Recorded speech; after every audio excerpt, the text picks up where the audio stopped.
이후에 바울이 로마로 이제 압송되어지는 그 과정에 약 2, 3년 전에 쓰여진 로마 고린도에서 쓰여진 서신서입니다.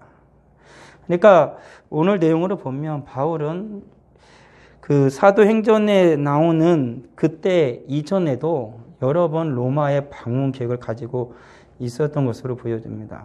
더군다나 로마는 바울이 개척한 교회가 아닙니다. 자생적으로 생겨난 것으로 보여집니다. 오순절 이후에 아마도 로마에까지 복음이 전해진 것으로, 아니면 예루살렘 교회 핍박이 있을 그때에 디아스포라 유대인들이 거기까지 건너가서 복음을 전해졌든지, 아무튼 그 이전에 이름 모를 누군가에 의해서 로마에는 복음이 전해졌고 그곳에서 교회가 세워지게 되어진 거죠. 로마는 이 당시에 세계의 모든 것의 중심지였습니다. 로마가 가장 막강한 군사력뿐만 아니라 문화, 사회, 경제 부분에 모든 것을 영향력을 끼치고 있었죠. 그렇기 때문에 로마의 교회도 많은 영향력을 어느 정도 끼쳤을 것입니다. 로마에 있는 교회가 모든 교회의 중심은 결코 아니었죠. 예루살렘 교회가 있었고 이방인의 교회에서도 에베소 교회라든지 그런 안디옥 교회라든지 맨 처음 세워진 그런 교회가 있었기 때문에 그런 교회들이 더욱더 큰 영향력을 분명히 끼쳤을 것입니다. 서로가 연계도 것이 더 컸을 것이고요. 그러니까 로마 교회는 바울이 그렇게 가기를 원하는 만큼 아마도 많은 그 로마의 문화나 그런 영향으로 말미암아 교류는 있었을지는 모르지만은 그만큼 다른 한편으로는 다른 그 교회들과 밀접하게 관계를 많이 가지고 있었다라고도 또 다른 한편 볼 수가 없는 거지요. 바울이 그렇게 가길 원해도 못 갔으니까. 바울이 1차, 2차, 3차 전도 여행을 가면서까지 바울은 계속해서 교회를 개척하고 돌아보는 일을 했거든요. 그래서 바울이 여러 번 간 교회도 있었어요. 근데 로마 교회는 그럼에도 불구하고 계속 길이 막혀서 못 갔다라고 얘기를 하는 거예요. 그만큼 바울이 한번 돌아보길 원했어요. 이름 모를 어느 누군가에서 세워진 그 교회에 다시 예수 그리스도의 복음으로 온전히 세우기를 원했던 것이지요. 그래서 그곳을 바울이 말하는 것처럼 서로가 하나님의 은혜를 나누기를 원했어요. 그리고 바울은 그가 가지고 있는 모든 예수 그리스도의 복음을 로마 교회에 전해주고, 여기서 말하는 은사를, 수많은 유익을, 기능적인 은사들이죠.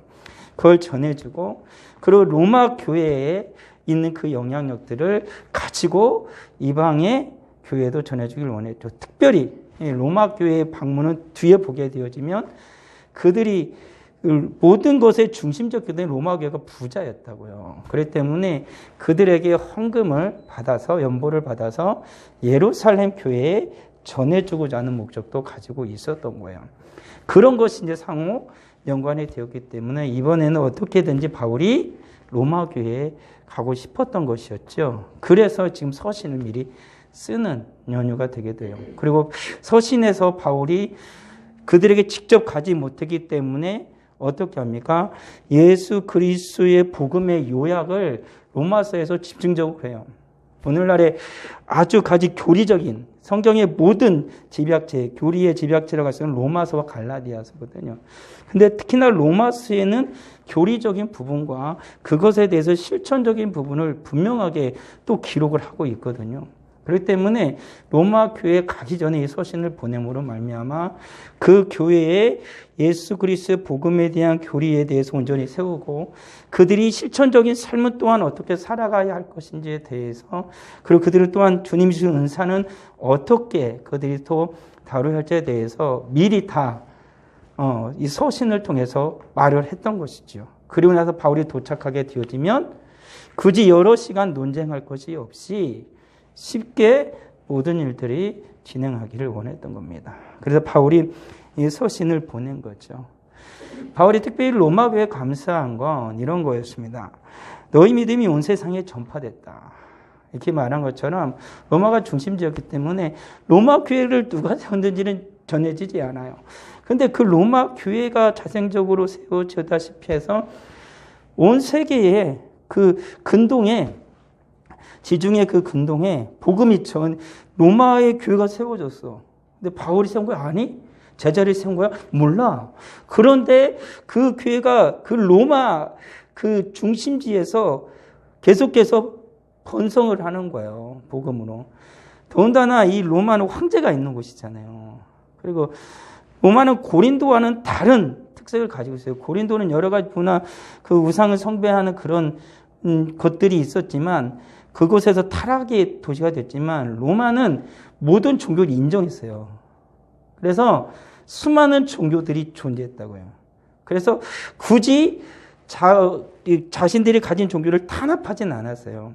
그럴 때는 기독교가 로마 사회에서도 많이 부흥할 수 있었는데 훗날 나중에는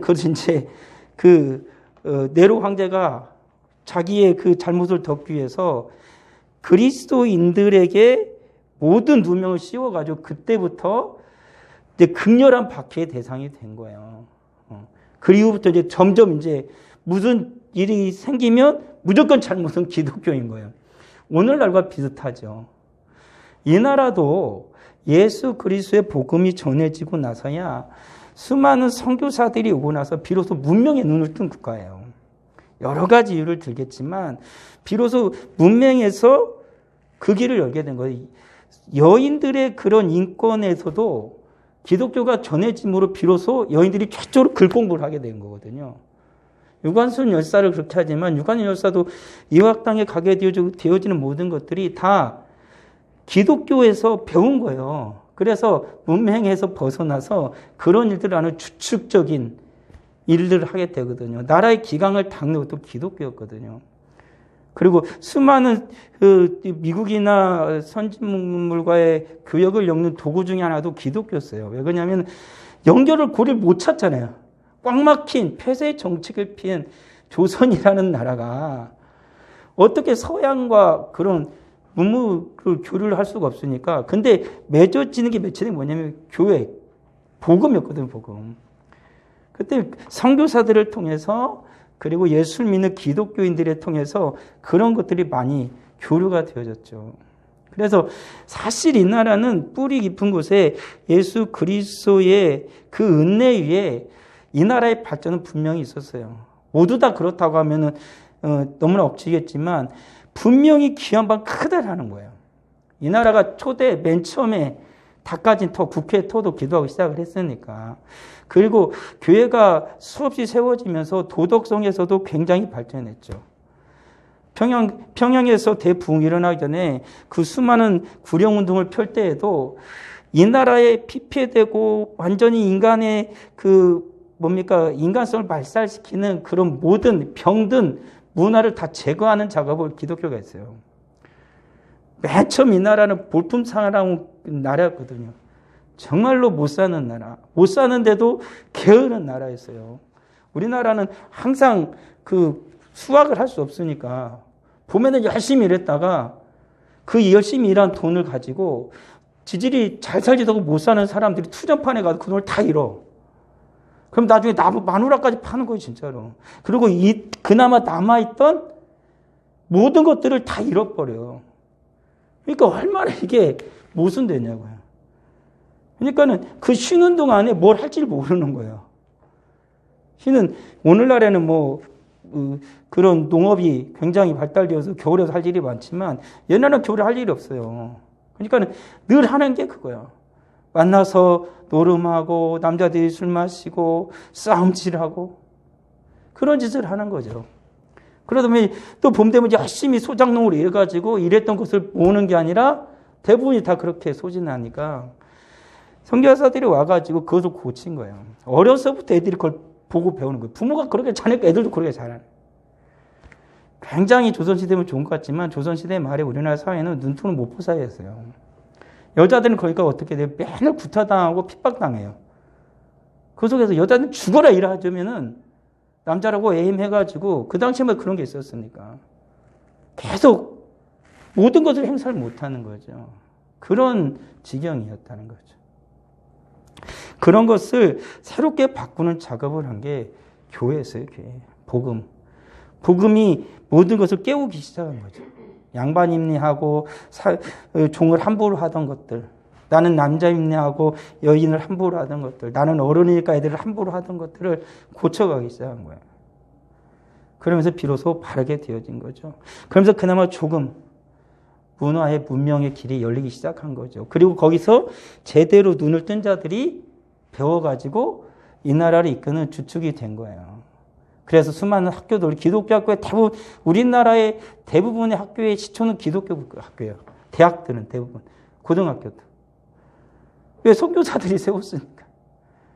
그리고 선교사들이 온 나라의 지원을 받아서 세웠으니까.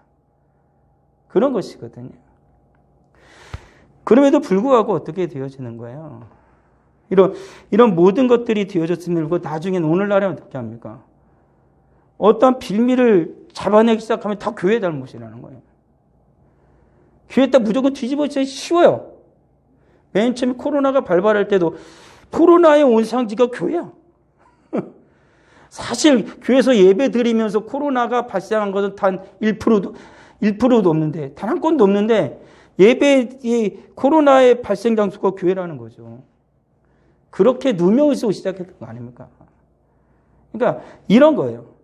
로마 사회들이 그런 거죠. 바울이 방문하기 전, 그리고 바울도 이제 나중에 이게 얼마 지나지 않아서 박해가 점점 심해지면서 그렇게 인정하던 것들이 이제는 모든 잘못을 하면 교회 다 뒤집어 씌우는 거죠. 그 전에 지금 바울이 방문객을 세우고 있는 거예요.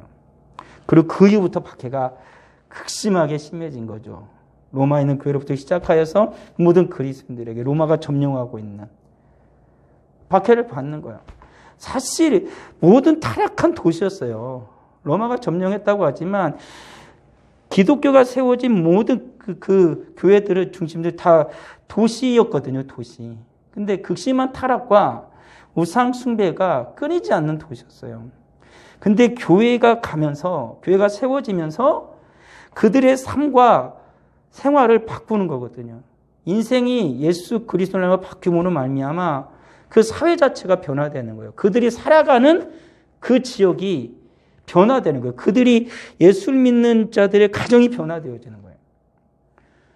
새롭게 변화되어지는 거죠. 그렇게 예수 그리스도의 복음은 사람을 변화시킴으로 말미암아서 그 가정, 그리고 그가 살아가는 지역 사회들을 변화시켜가는 거죠. 복음은 지역을 변화시키는 게 목적이 아니에요.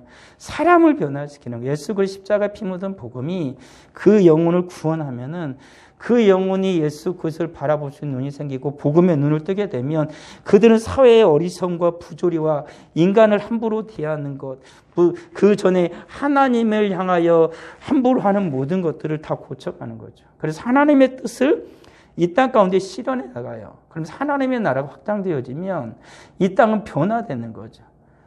악한 자 사탄이 이 죄로 인간 세상을 물들게 한 이후부터 완전히 썩어 냄새나는 어두운 이 세상이 빛으로 점점 밝아지기 시작하고 그 썩어 냄새나던 곳이 점점 새로워지면서 아무것도 생성할 수 없는 죽음의 땅에 꽃이 피기 시작하고 향기가 퍼지기 시작하는 거예요.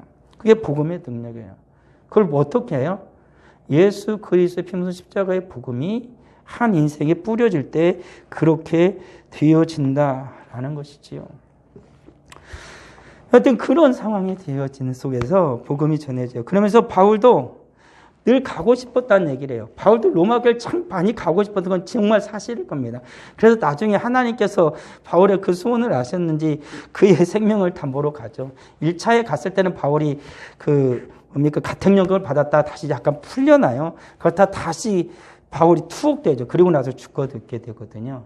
잠시 풀려났다가. 근데 하나님께 그렇게 바울을 로마로 압송까지 해서 하나님께서 로마를 방문하게 하셨죠. 그것도 바울이 원하는 거였어요. 그러면서 바울이 그 로마를 생각하면 마음에 뿌듯했던 것이죠. 과연 늘 듣긴 했는데 못 봤으니까. 그러면서 바울의 기도 제목에 늘 있었던 거예요. 자기와 직접적인 연관성이 없어요. 바울은 자기가 개척한 교회도 수없이 많아요. 자기가 돌볼 교회도 너무나 많아요. 그럼에도 불구하고 그 교회뿐만 아니라 로마 교회도 예수 그리스도의 온전한 복음을 전해지기를 늘 원했어요. 너희에게로 나아갈 좋은 걸 얻기를 구했다라는 거죠. 보기를 원하는 이유는 한 가지예요. 원하는 것은 신령한 은사를 너에게 나누어 주어 너희를 권고하게 하려 함이라. 곧 내가 너희 가운데서 너희와 나의 믿음으로 말미암아 피차 안위함을 얻으려 함이라. 단순히 바울이 나는 선지자적인 그런 권위를 갖고 있으니까 무조건 너희 그곳에 가서 내가 너희의 잘못을 고칠 거야, 이것으로 끝나는 게 아니라는 거죠. 나는 너에게 주님 주신 선지자적 사도적 권위를 가지고 있기 때문에 예수 그리스도의 복음을 전해서 너희를 경고하게 세울 뿐만 아니라 그것뿐만 아니라 너희와 내가 서로 복음의 은혜를 나누어서 피차 안위하게 하려 합니다. 피차 주님 안에서 평안을 얻는 게 진짜 목적이라는 거예요. 복음이라는 것은 한쪽에서 내가 많이 알기 때문에 강압적으로 할 수 있는 게 아니에요. 내가 목사이고 넌 평신도이니까 넌 무조건 내 말을 들어. 그런 게 교회가 아니죠. 하나님이 주신 은혜는 다 달라요. 아무리 목사를 할지라도 하나님이 목사에게 주시는 은혜와 일반 성도에게 주시는 은혜, 어린아이에게 주는 은혜 달라요. 이것은 뭐냐면 기능적인 은사예요. 바울이 여기서 말하는 은사라는 게 그런 거예요. 하나님이 목사라는 기능적으로의 은사를 주신 거예요. 교회에서. 그래서 질서를 하나님이 정하시는 거죠.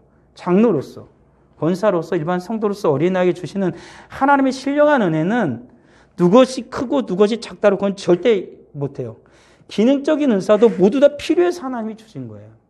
그리고 질서를, 그래서 하나님이 기능적인 은사를 주고 질서를 정하는 것 뿐이에요. 질서를 무너뜨리면 혼란스러워지니까. 그리고 하나님께서 주시는 신령한 모든 은사들은 하나님이 주시는 거니까 무엇이 크고 무엇이 작다고 절대 얘기를 못해요.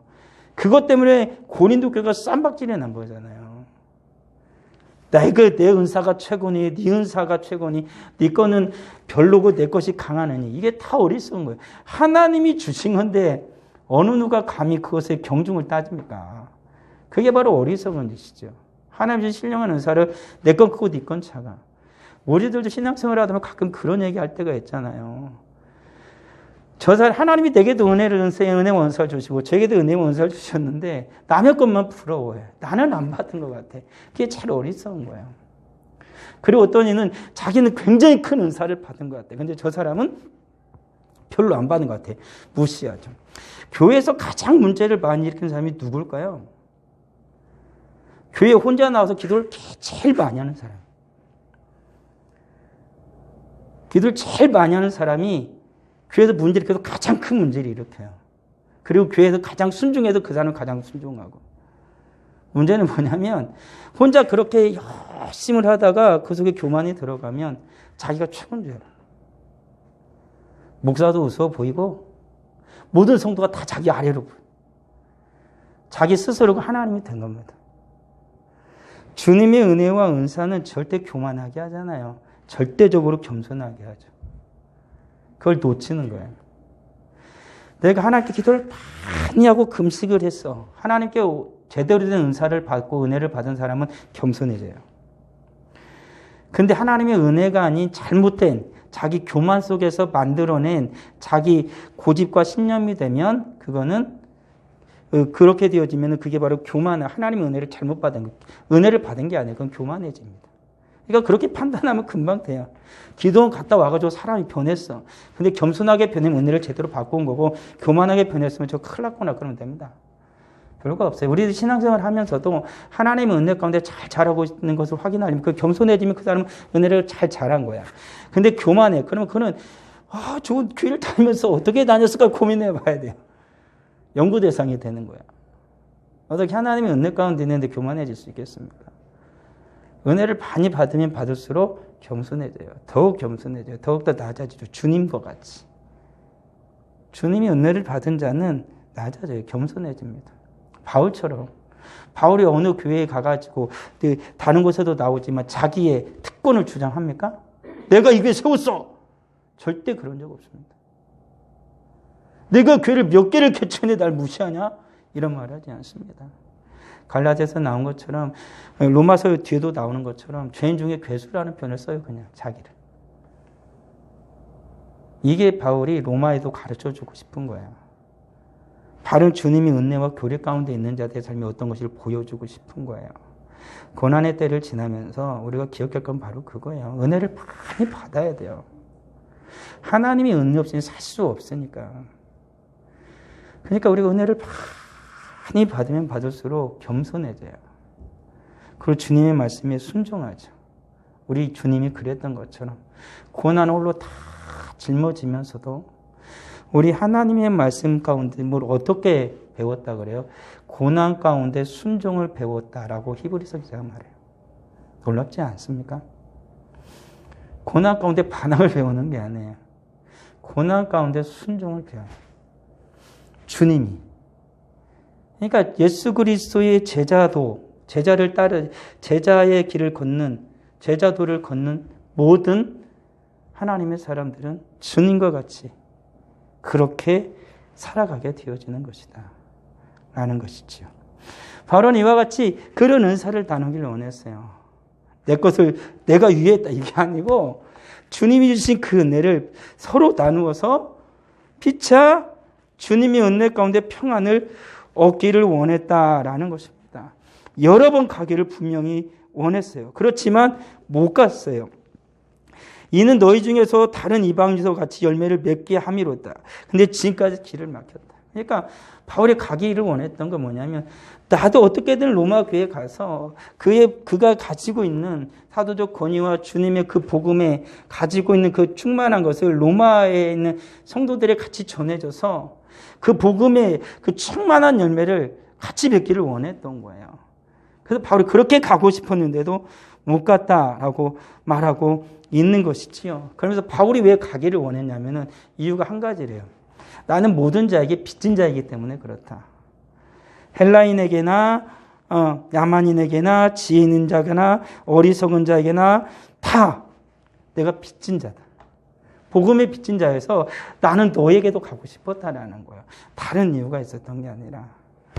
또 다른 곳에 보면 사랑의 빚에는 결코 어느 것도 지지 말라는 사도의 말처럼 그런 것을 얘기하는 거죠. 바울은 오직 복음의 빚을 졌기 때문에 나는 모든 곳에 가고 싶었어요. 그가 갈 수 있는 곳이라면. 그래서 로마에도 그렇게 가고 싶었어요. 바울은 이 로마 교회에 빚진 적이 없어요. 무슨 관계가 전혀 없으니까. 근데 바울은 로마 교회 때 뭐라고 말해요? 빚을 졌대요. 바울은 그래서 다른 교사에서는 뭐라고 또 표현을 합니까? 자기 몸에 무엇을? 예수 그리스도를 위해서 예수 그리스도의 남은 고난을 자기 몸에 채운다라고 얘기하잖아요. 하나님의 교회를 위해서. 그러니까 바울은 그만큼 자기가 세운 교회를 위해서도 자기 몸의 고난을 채우고 그만큼 빚진 자로서의 삶을 살아온 거예요. 복음의 빚진 자로서의 삶. 하나님의 교회가 세워졌다라면 그가 세워지 않았건 그게 문제가 되잖아요. 모든 교회는 바울이 자기가 세웠다고 그 교회는 자기 교회가 아니고 예수 그리스도의 몸이니까. 하나님의 교회니까 내 게 아니니까 교회는 모두 다 바울이 어떤 거예요? 빚진 거죠. 왜? 그건 하나님의 교회니까. 하나님의 것이니까.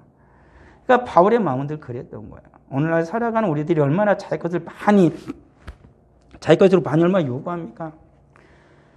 한 교회에서도 얼마나 많은 사람들이 자기 분깃을 얻으려고 얼마나 서로 싸우고 다툽니까? 이것은 내가 했네. 이것은 내가 했네. 그래서 심지어는 그냥 무엇만 했다면 예전에는 그런 게 별로 없었던 것 같아요. 근데 오늘날 뭐만 했다면 무조건 거기다 이름을 새겨. 뭘 하나 했어. 그럼 누구 했다. 어느 날 어떤 곳에든 나물 심어. 그럼 이름을 적어. 누구 식수. 그게 왜 중요한 거예요? 무덤 행사장이나 그런 곳에는 하는 건 괜찮아요. 근데 교회가 있어서 어느 교회 가면은 그냥 쫙 합니다. 교회 건축은 헌금을 많이 내게 하기 위한 수단이기도 하겠지만 그냥 사람마다 다 달라요. 300, 100, 200, 100, 50, 10 이런 식으로 써놔요. 300은 제일 많아요. 점점 줄어요. 그게 무슨 의미가 있는지. 근데도 해놔요. 교회에서 그런 걸 해놓는 건 훗날 아마 큰 후회를 하게 될 거예요. 어떤 이는 헌금을 많이 하면 자기가 많이 했다고 또 의시되려고 하는 자들이 있죠. 그게 뭐예요? 결국에 그 모든 것이 누구 거라는 걸 인정을 하기 싫은 거예요. 하나님 거라는 걸. 바울은 빚진 자리잖아요. 그렇게 교회를 다 세우고 그렇게 하나님 앞에 모든 걸 다 헌신하고 피까지 다 쏟아내며 죽음의 위협을 다 거치면서도 했던 일을 자기는 절대 드러내지 않고 다 빚진 자래. 로마 교회는 왜 빚진 자일까? 뭐가 있다고? 도움도 받은 것도 아무것도 없는데. 그래서 빚진 자래. 복음이 빚진 자라는 거예요. 성도의 마음은 늘 그런 거예요. 내 몸을 다 불살라 주님께 드려도 난 여전히 주님께 빚진 자고 주님의 교회에 빚진 자예요. 내가 어떤 일은 교회에 자꾸 자기를 주장하고 싶어요. 정말로 어리석은 거죠. 이 예수 그리스도의 이 교회가 없었으면 내가 어떻게 존재합니까? 복음을 어떻게 들었겠어요? 빚진 자, 생명이 빚진 자예요, 나는. 주님께 빚진 자는 주님의 교회에 빚진 자예요. 근데 많은 이들이 그걸 잊고 살아요. 주님 앞에 겸손한 자가 되어야 되죠. 바울은 그랬던 거예요. 모든 자에게 난 빚진 자예요. 그러니까 바울은 복음을 전하기를 늘 기뻐했던 것이지. 그러므로 나는 할 수 있는 대로 로마에 있는 너에게도 복음을 전하길 원해. 이유가 그거예요. 나는 빚진 자니까. 너에게도 난 가고 싶어. 계속 길이 막혀도 난 가고 싶어. 그러다 결국은 어떻게 가요? 억지로 가요. 억지로. 안 가도 되는데 가요. 갈 수 있는 방법을 찾으니까 억지로 가요. 생명 걸고. 나중에 바다에서 죽을 위협이 있어도 계속 가. 주님이 가랬다고. 계속 가요. 배가 부서지고 사람이 다 죽을 위협에 처해도 끝까지 가요. 아무 죄가 없는데 감옥에 갇혀도 가요. 죽음의 위협을 동족에게 받아도 가요. 그게 바울이었어요. 주의 복음을 위해서라면 나는 주님에게 빚진 자요. 복음에 빚진 자이기 때문에 어디든지 가길 원했어요. 갈 수 있는 곳이라면. 그게 바울이었다는 것입니다. 그래서 이 로마서를 쓰는 이유도 로마에 그렇게 가고 싶은 이유도 그것 때문에 그래요. 다른 이유가 있는 게 아니라 나는 복음에 빚진 자에서 가고 싶었다. 그래서 늘 그 교회를 위해서 기도하는 것입니다. 그래서 바울은 이 복음에 대해서 소개를 해요. 이 복음은 나에게 뭐냐라는 거예요. 우리에게 복음은 어떤 것인가 우리는 생각해 봐야 돼요. 복음은 나에게 뭐냐. 바울은 이렇게 말해요. 내가 복음을 부끄러워하지 아니하노니 이 복음 모든 믿는 자에게 구원을 주시는 하나님의 능력이 됨이라. 먼저는 유대인에게요 그리고 헬라인에게로다. 복음에는 하나님의 의가 나타나서 믿음으로 믿음에 이르게 하나니 기록된 바 오직 의인은 믿음으로 말미암아 살리람과 같으니라. 첫째 복음은 바울에게 뭐예요? 나는 절대 복음 부끄러워하지 않아. 바울은 복음을 들고 가이사 앞에서도 떳떳이 섭니다. 그 전에 대제사장 앞에서도 로마의 어떤 군대 장관 앞에서도 바울은 복음을 들고 떳떳이 섭니다. 심지어는 그 당시에 황제 가이사 앞에서도 바울은 떳떳이 섭니다. 복음을 가지고. 복음을 가진 그는 절대 두려워하지도 않았고 부끄러워하지도 않았습니다. 오늘 살아가는 우리들이 한번 생각해 볼 문제입니다. 너무나도 많은 그리스도인이 복음을 부끄러워합니다. 왜요? 교회를 막 환호할 때는 우리가 복음 부끄러워하지 않았습니다. 예수 믿는 게 자랑스러웠죠. 어렵고 힘든 날에도 우리는 성경책을 교회 다니는 사람들이 가슴에 끼고 갔습니다. 봐라! 나는 교회 간다. 맨 처음에 교회 갈 때는 신문지 싸고 다니다가 점점 가서 신문지가 벗겨졌죠. 그리고 맨 처음에는 성경책에 새빨간색으로 성경책 테두리가 있었습니다. 그러다가 점점 시간이 지나서 황금색으로 변했죠. 그게 뭘 의미할까요? 교회가 점점 사회의 인정을 받았다는 것입니다. 원래 성경책은 새빨간색이었어요. 피 묻은 복음. 박해를 받는 복음이었기 때문에. 근데 나중에 그게 뭘로 변해요? 황금색, 은색 황금색으로 변하죠. 여러 가지 의미가 있겠지만 그러면서 우리를 스스로는 그걸 자랑스러워했어요. 근데 어느 날에서부터인가 감추죠. 감춥니다. 그게 오늘날의 우리의 모습이 점점 띄어지는 거예요. 복음을 부끄러워해요. 아들도 복음을 부끄러워합니다. 어른들도 복음을 부끄러워합니다. 사람들 앞에 내가 믿는 자라는 걸 드러내기를 두려워합니다. 여러 가지 불이익이 가해질 것을 알기 때문에 그렇지요. 많이 생각해 볼 문제입니다. 그럼 언제까지 이래야 될까? 오늘날 코로나와 같은 시국에서 교회가 이렇게 박해를 받는 상황인데 이보다 더 큰 악한 상황이면 그때는 어떻게 되어질까? 우리를 스스로가 복음을 부끄러워한다라면 이 복음은 절대 확장되지 못할 것입니다. 복음은 우리가 어떤 상황이든지 바울처럼 절대 부끄러워하지 않는 거예요. 왜요? 복음은 믿는 자에게 구원을 주는 하나님의 능력이거든요. 죽음의 자리에서도 어떻게 됐어요? 그 복음은 능력이 나타났어요. 바울이 예수 그리스도의 능력을 행할 때에도 하나님의 능력이 나타났지만 죽을 위협에 처해 있는 그 상황 속에서도 복음의 능력은 나타났어요. 놀랍죠? 어떻게 했기 때문에 그랬어요? 복음을 부끄러워하지 않았기 때문에 그런 거예요. 내가 죽을 위협에 정말로 난처한 상황에 처할지라도 우리가 복음을 부끄러워하지 아니하면 복음의 능력이 나타나요. 구원의 능력이 나타나요. 복음이 강력하게 전파되고 나로 하여금 하나님의 능력이 강력하게 나타날 때도 내가 그때 물론 복음을 부끄러워하지 않겠죠. 그때만 하나님의 능력이 나타나기 결코 아니라는 것입니다.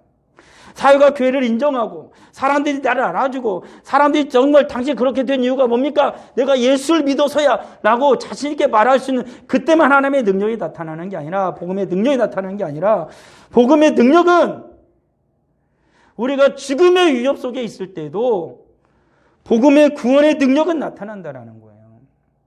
이 나라의 복음의 구원의 능력이 어떻게 나타났습니까? 수많은 선교사들이 이 땅에 왔을 때 사람들이 다 박수 쳐줘서 일어났습니까? 절대 그렇지 않지 않습니까? 사람들이 파란 눈을 가졌다라고 하느니 코가 크다고 하느니 노랑머리라고 하느니 아이들이 가가지고 울고 말도 못하니까 그런 사회 속에서 인정받지 못하는 사회 속에서 정말 주님의 은혜 가운데에 무릎 꿇고 그 복음을 자랑스러워할 때 부끄러워하지 않고 전할 때 구원의 능력이 나타나는 것입니다. 복음은 감추는 게 아니에요. 그래서 주님 우리에게 말씀하실 것입니다. 너희는 세상의 빛이요 소금이다. 빛과 소금은 감출 수가 없어요. 빛은 아무리 감추고 싶어도 나타나면 어둠이 물러가고 환해져요. 소금도 절대 감출 수 없어요. 들어가면 맛이 나거든. 모든 음식에 들어가면 맛이 나거든. 그러니까 소금의 정체를 감출 수가 없어요. 소금인지 설탕인지 비슷해. 모르겠어. 넣어보면 알아. 저 바깥에 빛이 있냐 어둠이 있냐 문을 열어보면 알아. 감출 수 있는 게 아니에요. 감춰지는 게 아닙니다. 복음을 부끄러워하는 게 아니에요. 복음의 문을 닫아버리고 소금을 넣지 않으면 밟히고 어둠은 지속돼요. 문을 열면 음식에 넣으면 맛은 변하고 어둠은 환해지는 것입니다. 바울이 그걸 말하고 있는 거예요. 그럴 때 오직 의인은 믿음으로 말미암아 사는 역사가 일어나는 거예요. 오직 의인은 믿음으로 말미암아 사는 역사가 어떻게 일어납니까? 우리가 복음을 부끄러워하지 않고 교회가 복음을 부끄러워하지 않고 전할 때 그때 비로소 믿는 자에게 구원의 역사가 일어나는 거죠. 그 구원의 역사는 때를 가리지 않습니다. 우리에게 능력이 있느냐? 내가 정말로 능력이 없느냐? 내가 정말로 사람들에게 인정을 받느냐? 내가 정말로 무시를 당하고 압제를 당하느냐? 그런 상황이 어떠하든지가 영향을 받는 게 아니에요. 복음은 한 가지에만 영향을 받아요. 내가 복음을 부끄러워하느냐? 내가 복음을 자랑스러워하느냐? 그거 하나에만 영향을 받는 것입니다. 기도하겠습니다. 아버지 하나님 은혜를 감사합니다. 오직 복음의 능력으로 살아가는 우리가 되게 하여 주옵소서. 복음을 부끄러워하지 아니하고 복음을 자랑스러워할 수 있는 예수의 십자가를 자랑할 수 있는 우리 모두가 되게 하여 주옵소서. 예수님의 이름으로 기도합니다.